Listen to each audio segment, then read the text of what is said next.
देखिए, एक धारणा बनी हुई है कि अगर किसी का ब्लड प्रेशर हाई है तो उसको बस अपना सॉल्ट कट करना है, उसको नमक नहीं खाना है, जितना कम नमक खाएगा उतना अच्छा है उसके लिए। तो हर कोई फोकस करता है सिर्फ नमक कम करने के लिए, जबकि ऐसा है नहीं। मैं आपको समझाता हूँ आज की वीडियो में कि क्या हमें करना चाहिए जिससे हमारा ब्लड प्रेशर नॉर्मल रहे। देखिए, नमक कम खाना चाहिए हर किसी को, पर और सिर्फ नमक पर फोकस करके नहीं चलेगा। थोड़ा बहुत तो आप नमक खाओगे ही। होता क्या है, देखिए, नमक और एक चीज होती है पोटेशियम हमारी बॉडी में। तो नमक को बैलेंस करता है पोटेशियम। मैक्सिमम टाइम जो मैंने देखा है अपनी प्रैक्टिस में, वो ये है कि आपकी बॉडी में पोटेशियम की कमी होती है, इसीलिए आपकी बॉडी में जो नमक है यानी कि जो सोडियम है वो बढ़ता है। सोडियम और पोटेशियम ये दोनों एक दूसरे को बैलेंस करते हैं। सोडियम आप जनरल भाषा में नमक कह लीजिए। तो अगर आपकी बॉडी में नमक ज्यादा होगा तो सोडियम खुद ही कम हो जाएगा। अगर आपकी बॉडी में पोटेशियम ज्यादा होगा तो नमक खुद ही कम हो जाएगा, यानी सोडियम जो है वो खुद ही कम हो जाएगा। लेकिन अगर आपकी बॉडी में ये जो पोटेशियम है ये अगर कम हुआ तो सोडियम खुद ही बढ़ जाएगा, चाहे आप ज्यादा नमक खाओ चाहे नहीं खाओ। इसीलिए देखिए, नमक ठीक है, थोड़ा बहुत आपको कम करना चाहिए, मैं इससे मना नहीं कर रहा हूं, लेकिन आपका मेन फोकस होना चाहिए पोटेशियम को अपने शरीर में बढ़ाने के लिए।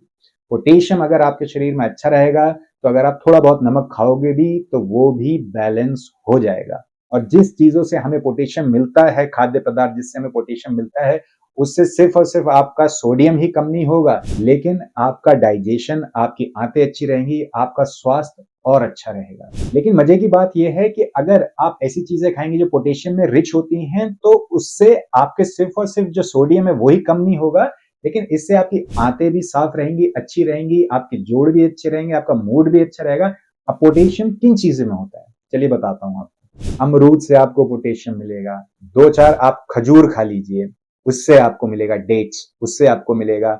जो हरी सब्जियां होती हैं जो सीजनल आती हैं, मेथी है, पालक है, जो भी आ रहा है सीजनल, जो हरी सब्जियां हैं उसको खाइए, उससे आपको अच्छा पोटेशियम मिलेगा। केला है, उससे भी आपको अच्छा पोटेशियम मिलेगा।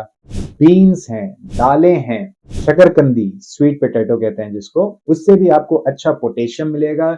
जो नारियल का पानी है, नारियल है, उससे भी आपको अच्छा पोटेशियम मिलेगा। इसीलिए ये चीजें डेली थोड़ा थोड़ा बदल बदल के आप खाइए, इससे आपका पोटेशियम हाई रहेगा, जिससे आपका सोडियम नॉर्मल रहेगा। तो इस चीज पर आपको फोकस करना है। दूसरी चीज जिस पे आपको फोकस करना है वो है मैग्नीशियम।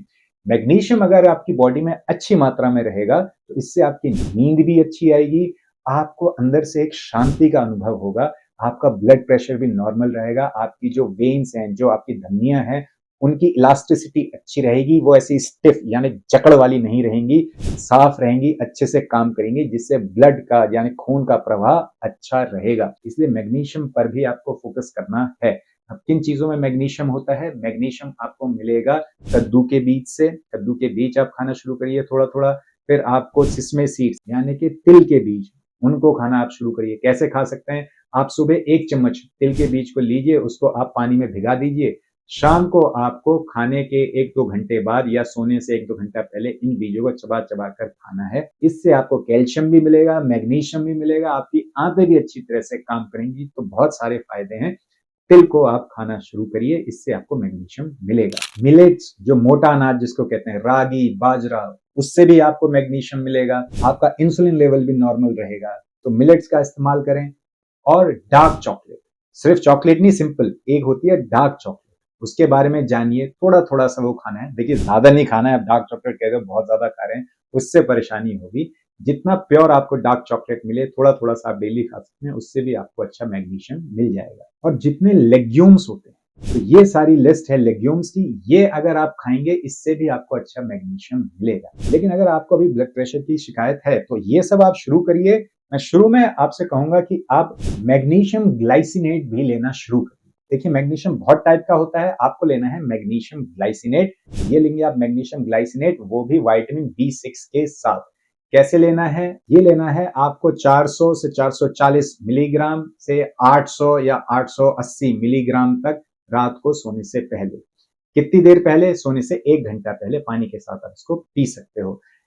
कितने लंबे समय तक? अगर आप 440 मिलीग्राम लोगे या 400 मिलीग्राम लोगे तो इसको आप 3 महीने लगातार ले सकते हो। लेकिन अगर आपका बीपी बहुत बड़ा रहता है तो आप क्या करो, शुरू में 1 महीना आप 880 या 800 मिलीग्राम मैग्नीशियम ग्लाइसिनेट रात को सोने से पहले लो 1 महीना, फिर 1 महीने बाद आप अपनी डोज कम कर दो 400 मिलीग्राम, उसको लो आप 2 महीने तक।